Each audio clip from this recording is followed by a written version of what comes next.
la verdad, yo no sabía si San Román dice, tú no vas a salir así para la calle con un maldito loco, o sea.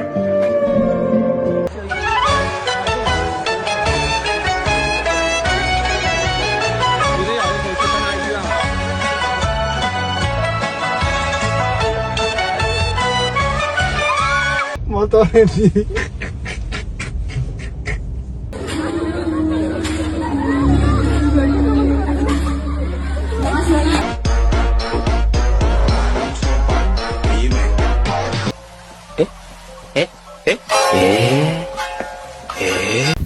Eh?